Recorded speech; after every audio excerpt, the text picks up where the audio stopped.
Picture the bathroom on a Tuesday morning. The mirror's already fogged at the edges, the shower is running hot enough to throw steam up against the tile, and you reach for the bottle without even looking. You know the weight of it, the click of the cap, the way the gel slides into your palm cool and thick before you work it through your scalp. And then comes the foam, that satisfying lather that climbs up your hairline like a soft white crown. And the smell, sweet and floral, and a little chemical, the kind of fragrance that has somehow come to mean clean in your brain since you were a kid. The conditioner glides on slick, your fingers comb through. The water rinses it all away, and you step out feeling polished.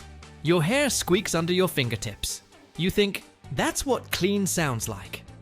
Here's the part nobody put on the bottle. That foam, that scent, that squeak you've been trained to trust, those are not signs your hair is healthy.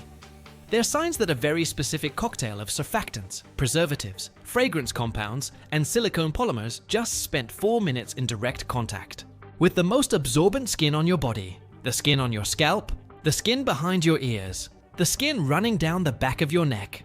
And in this country, in this market, on the shelves at Shoppers Drug Mart and Walmart Canada, and the beauty aisle at Loblaws, a shocking number of the bottles you grew up reaching for still carry compounds that Health Canada has flagged, restricted, or quietly asked the industry to phase out. So before you reach for the bottle tomorrow, let's talk about what's actually in it. Let's set the stakes properly, because shampoo doesn't get treated with the same seriousness as something you eat or drink, and that's a mistake. Your scalp isn't a sealed surface. It's a living tissue laced with hair follicles, sebaceous glands, and a dense network of capillaries sitting just beneath the skin. Every single follicle is essentially a tiny open channel, and dermal absorption studies have shown for decades that compounds applied to the scalp can move through that barrier into the bloodstream and circulate through the body. We're not talking about one big dramatic exposure. We're talking about 3 to 7 exposures a week, multiplied across decades, layered on top of body wash, conditioner, leave-in treatments, hairspray, and dry shampoo. That's the part most people miss. The dose isn't the bottle. The dose is the lifetime. Health Canada maintains what's called the Cosmetic Ingredient Hot List, a regularly updated document that names substances either prohibited or restricted in personal care products sold in this country. And that list has grown meaningfully in the last few years, as new data has come in on endocrine disruptors, sensitizers, and contamination byproducts. The hot list is not theoretical, it's regulatory, and yet plenty of formulas on Canadian shelves still skate the edges of it through clever ingredient nesting, fragrance loopholes, and trace contamination that doesn't have to be declared. So let's reframe what shampoo actually is, because the marketing has been doing heavy lifting on this one for a long time. In your head, shampoo is probably a gentle cleansing product designed to remove dirt and oil from your hair. In the lab, most mainstream drugstore shampoos are detergent systems. The base is a powerful synthetic surfactant designed to strip oil aggressively, then everything layered on top.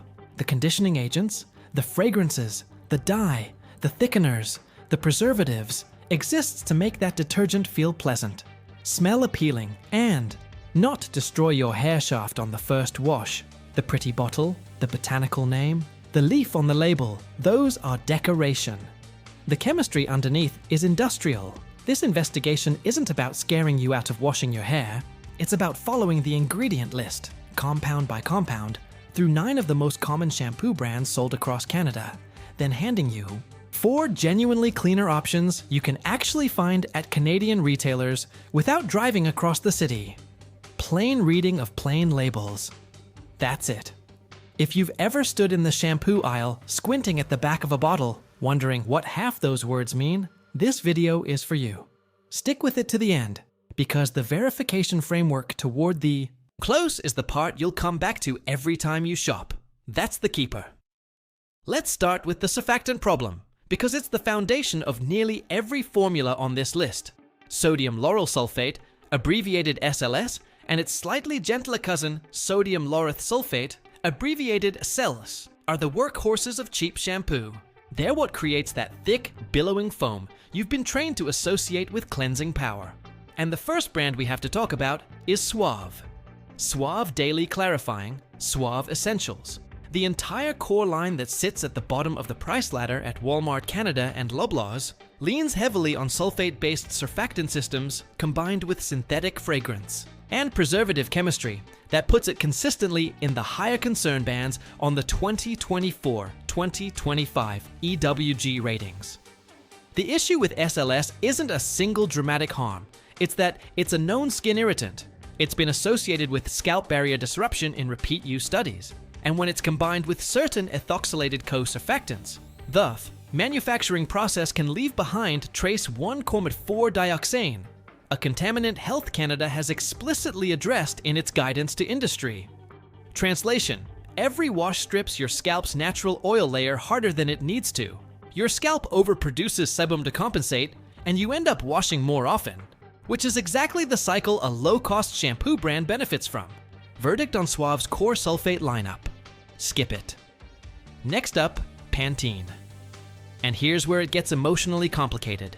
Because Pantene Pro V is one of the most recognizable hair care brands in Canada, the bottle has been on bathroom shelves for 40 years, and the marketing around the Pro Vitamin formula has been extraordinarily effective. But let's actually read the label. The classic Pantene formulas combine sodium lauryl sulfate as the primary surfactant with a heavy dose of dimethicone and related silicone polymers as the conditioning system. Dimethicone isn't acutely harmful, but it's a film former, meaning it coats the hair shaft, with a synthetic polymer layer that creates the illusion of softness while preventing actual moisture, protein, and nutrient exchange with the hair. Over months of use, that buildup weighs hair down, dulls the cuticle, and traps the very oil and product residue you're trying to wash out. The synthetic fragrance load in the classic line is also significant, and under Canadian labeling rules, the single word fragrance can legally hide dozens of undisclosed compounds, including phthalates used as scent fixatives. Pantene has reformulated some of its newer lines, and we'll talk about that exhale later, but the core sulfate and silicone classics still sit in the avoid column for this video. Brand number 3, Head and Shoulders.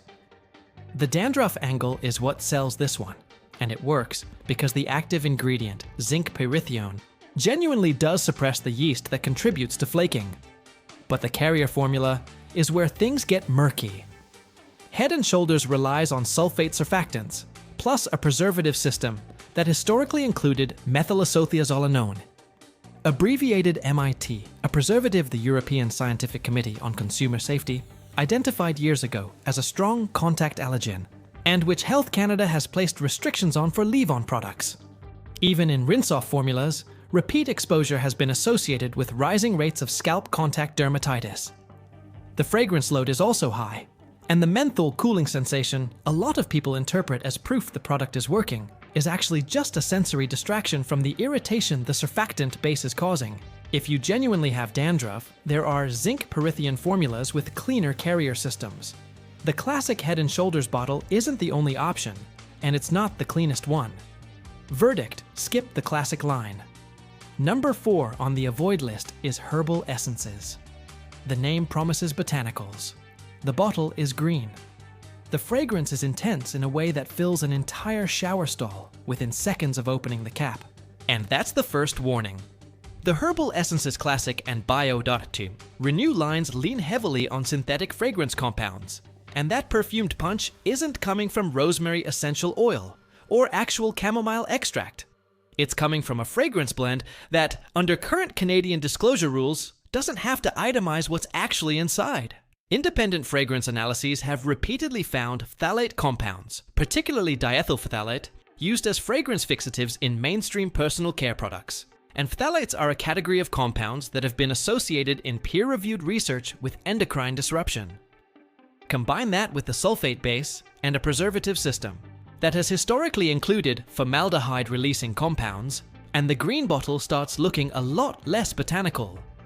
The recent reformulations have made some of the Bio, Renew sublines marginally better, but the overall formula architecture still puts Herbal Essences in the avoid column. Brand 5, Garnier Fructis. Same conversation, slightly different player. Garnier Fructis is positioned as a fruit-infused, vitamin-enriched line, and the marketing around the green apple imagery and the citrus fragrance is genuinely well crafted. The formula underneath, less so.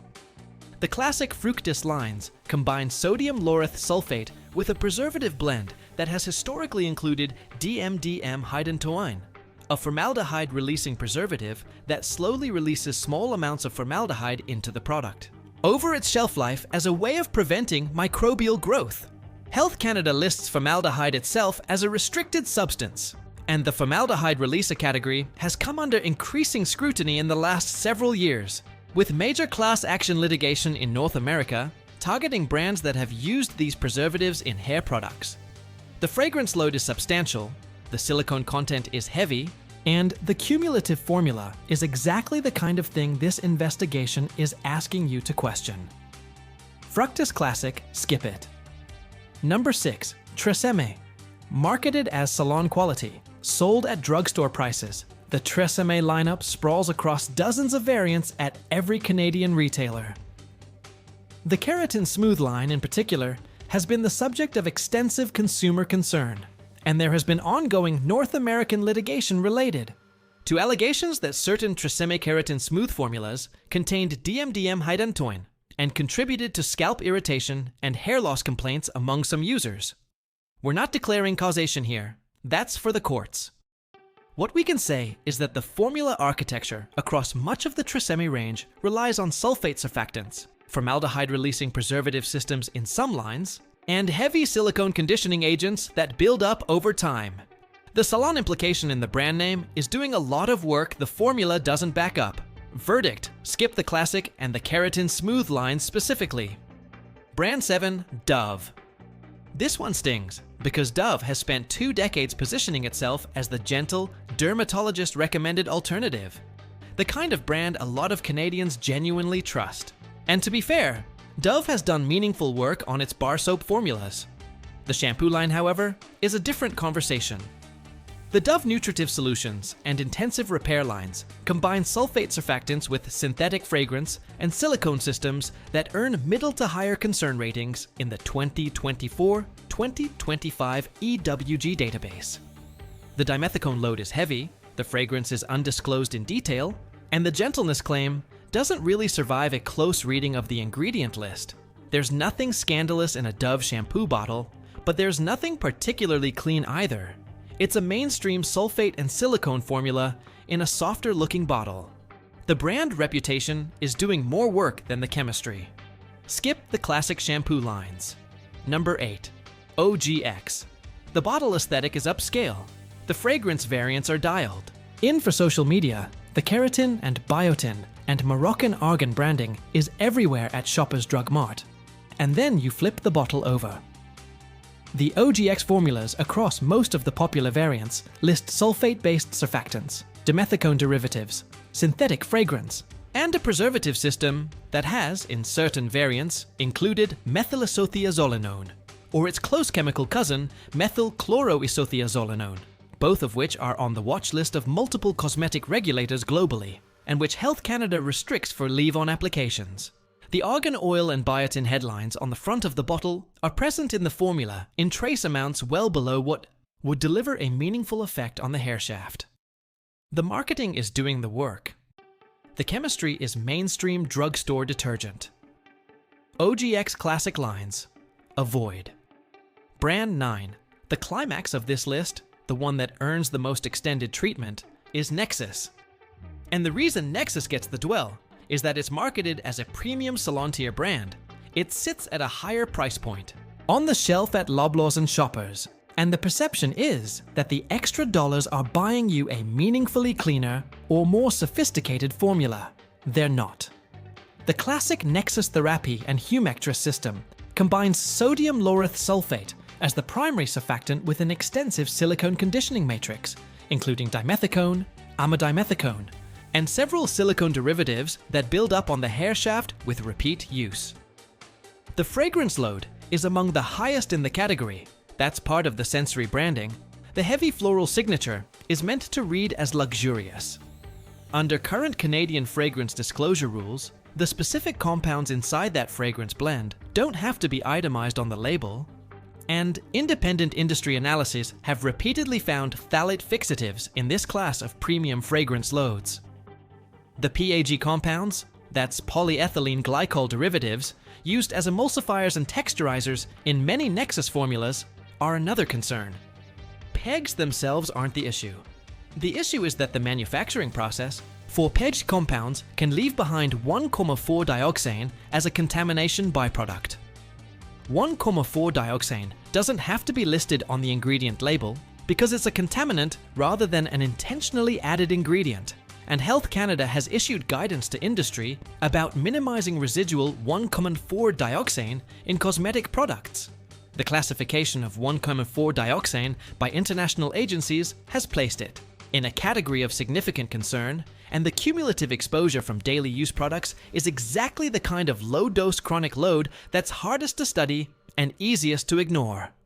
So when you pick up the heavy Nexus bottle and feel the weight of it and assume that weight equals quality, what you're actually paying for is a more aggressively perfumed, more silicone-loaded, more PEG-dense version of the same sulfate detergent base sitting in the cheaper bottles 2 shelves down.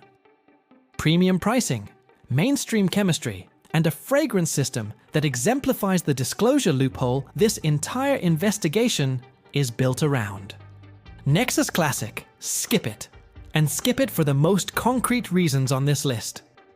Now let me take an honest breath here, because the protective instinct in this video shouldn't tip into hysteria. Several of the brands we just walked through have made real, documented reformulation moves in the last 2 years. Procter & Gamble, the parent company behind Pantene and Herbal Essences, has publicly committed to phasing out certain preservatives and disclosing more fragrance allergens on its products sold in markets with stricter labeling rules, and some of the newer sublines genuinely are cleaner than the classics. Unilever, which owns Dove, Tresemme, and Nexus, has made similar public commitments in recent years. So if you read this video tomorrow morning and pick up a Pantene bottle and find that the formula has changed since the last time you looked, that's real and it matters. And the verification framework at the end of this video is what helps you tell the difference between a genuinely improved formula and a marketing makeover. The point isn't that every bottle is hopeless. The point is that the default assumption should flip. Trust earned by reading the label, not by recognizing the bottle. I want to take a second here, between the avoid list and the safer list, to tell you something small. A few years back, I switched my own shower routine after a long stretch of itchy scalp that I assumed was stress, or hard water, or the seasons, or anything other than the bottle I'd been reaching for since university. The dermatologist I finally saw asked one question: "What shampoo are you using?" And when I told her, she just said, "Try changing it for 6 weeks and call me." I didn't believe her. I changed it anyway. The itch stopped inside 3 weeks. That's not a clinical study. That's one person's anecdote, and your situation might be completely different. But the experience of how quickly a scalp can settle when you take the irritant load off it is something I now believe in personally. Worth a try, on your own terms. Quick note before we move on. If this video is useful to you, the most concrete way you can help others find it is by leaving a comment, even a single word, because that's what tells the algorithm to surface this kind of investigation in front of more Canadians who shop the same aisles you do. That's it for the ask. Back to the work. Let's pivot. We've spent a lot of time inside the avoid list, and I don't want this video to leave you feeling like every bottle on a Canadian shelf is suspect, because that's not the truth. The truth is that the cleaner end of the market exists, it's growing, and several of the genuinely better options are either Canadian-made or widely stocked at Canadian retailers, ranging from Shoppers Drug Mart to Sephora Canada to Whole Foods Canada. The 4 brands I'm about to walk you through are not perfect. No personal care product is, but they represent meaningful improvements on the formula architecture problems we just spent the last 15 minutes diagnosing, and they're available without flying to Europe or paying salon prices. Cleaner surfactant systems, simpler preservative chemistry, more honest fragrance. Disclosure, less reliance on silicone film formers and PEG ethoxylates. That's the bar. Safer brand 1, Live Clean. This is a Canadian-founded brand, and that origin actually matters here, because the formulation philosophy is built around plant-based surfactants. the absence of sulfates, parabens, phthalates, and DEA, and a more transparent ingredient list than most mainstream competitors. You can find Live Clean at virtually every major Canadian retailer, including Shoppers Drug Mart and Walmart Canada, often at a price point that's competitive with the brands we just told you to avoid. The argan oil and coconut milk variants in particular have ingredient lists where you can read every line and recognize the function of every compound. It's not a luxury price point, and it doesn't pretend to be. It's a solid, accessible daily use shampoo that respects the basic principles of cleaner formulation. For most Canadians looking to make one immediate switch without disrupting their budget, Live Clean is the easiest entry point. Safer brand 2, Attitude. Another Canadian brand, this one based in Quebec, and Attitude has built its reputation on EWG verification, which is a third-party certification specifically designed to flag formulas that meet stricter ingredient standards than the regulatory minimum. The Attitude shampoo lines avoid sulfates, phthalates, parabens, formaldehyde releasers, and the synthetic fragrance compounds that hide behind the fragrance loophole. The fragrance, where present, comes from disclosed essential oils rather than undisclosed perfume blends. You can find Attitude at Whole Foods Canada, at Loblaws beauty sections in many locations, and online through several Canadian retailers. The formulas are simple, the labels are honest, and the brand has put serious work into being verifiable rather than just marketing clean. It costs a little more than Live Clean. The reason is in the formula. Safer brand 3, Acure. This one's available at Sephora Canada, Whole Foods Canada, and through major Canadian online retailers. And the Acure shampoo lines lean on coconut-derived surfactants, plant extracts that actually appear in meaningful concentration on the ingredient list, and a fragrance approach that's largely essential oil-based. The curiously clarifying and ultra-hydrating variants are the two most accessible entry points, and they both cleanse effectively without the heavy silicone film formers you find in mainstream drugstore brands. Your hair won't have that trained-in squeaky clean sensation the first few washes, and that's normal. That's actually what hair feels like when it isn't coated in synthetic polymers. Give it 3 to 4 weeks for your scalp to recalibrate. Most people who make the switch describe a shift in how their scalp produces oil, and it's usually a positive shift. Safer brand 4, Briogeo. This is the higher price point on this list, and I'm including it because Briogeo's transparency standards are unusually high for the personal care category. Available at Sephora Canada and through several Canadian beauty retailers, Briogeo discloses the full breakdown of its fragrance compounds, avoids the formaldehyde releaser preservative class entirely, and has built its formulas around clinical-grade botanical extracts that show up in concentrations meaningful enough to actually act on the hair and scalp. The Don't Despair Repair and Be Gentle Be Kind lines are the two flagships. This isn't an everyday budget option for most people, but if you're investing in a single specialty product, say a treatment shampoo for color-treated hair, or a sensitive scalp formula, Briogeo earns the spend in a way that the premium drugstore brands like Nexus simply do not. Now here's the part you'll come back to every time you shop, the verification framework, because no video can keep up with reformulations forever, and the only durable skill is being able to read the label yourself. Step 1. Look at the first 5 ingredients. Cosmetic ingredient lists are ordered by concentration in descending order, and the first 5 compounds make up the vast majority of the bottle. If sodium lauryl sulfate, or sodium laureth sulfate, is in those first 5, you're looking at a sulfate-based detergent system. That alone isn't a deal breaker for everyone, but it tells you what you're holding. Step 2. Scan for the formaldehyde releaser names, and learn this short list: DMDM hydantoin, diazolidinyl urea, imidazolidinyl urea, quaternium 15, and bronopol, sometimes listed as 2-bromo-2, nitropropane, 1,3-diol. Any of those means the formula releases small amounts of formaldehyde during its shelf life. Step 3. The fragrance loophole. The single word fragrance, or the word parfum, can legally hide dozens of undisclosed compounds under current Canadian rules. If the brand discloses its fragrance breakdown, or uses essential oils named explicitly, that's a transparency signal. If it just says fragrance and nothing else, you're trusting a black box. Step 4. The EWG lookup. The Environmental Working Group maintains a free, searchable database where you can type in a product name and get a hazard rating along with an ingredient-by-ingredient breakdown. The 2024, 2025 ratings are current and accessible from any phone in the shampoo aisle. Step 5. The free from labeling trick. A bottle that says sulfate-free in big letters on the front might still contain phthalates, formaldehyde releases, PEGs with 1,4-dioxane risk, and heavy synthetic fragrance loads. Free from claims are about marketing, not certification. Look at the full ingredient list, not the front of bottle highlights. That's the framework. 5 steps. You can run it on any bottle in under 60 seconds once you've done it a couple of times. Here's where this video lands. Your shampoo bottle is one of the most consistent points of chemical contact in your daily life. 3 to 7 exposures a week, applied to the most absorbent skin on your body, multiplied across decades.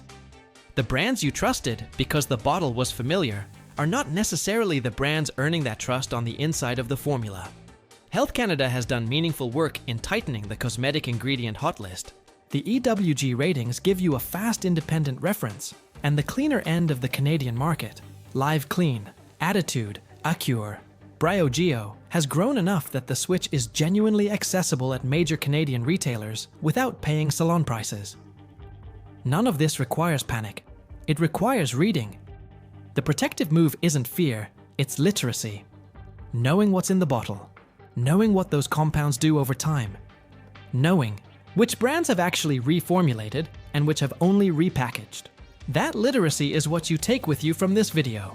Now here's your one specific action. After this video ends, walk to your shower, pick up the bottle that's currently sitting on the ledge or hanging in the caddy, turn it around, and read the back panel ingredients. Just read them.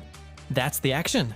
Not throw it out, not buy a new one tonight. Just read the label of the product you've been using on the most absorbent skin you have.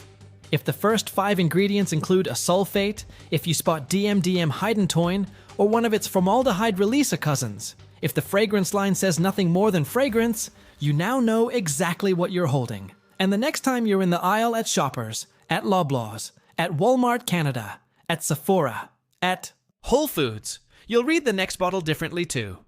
That's the whole point of this investigation, to put the label back into your hands. Take care of your scalp, take care of the people in your house who are using the same bottles you are, and trust your own reading of the ingredient list more than the artwork on the front of the package. That's the work.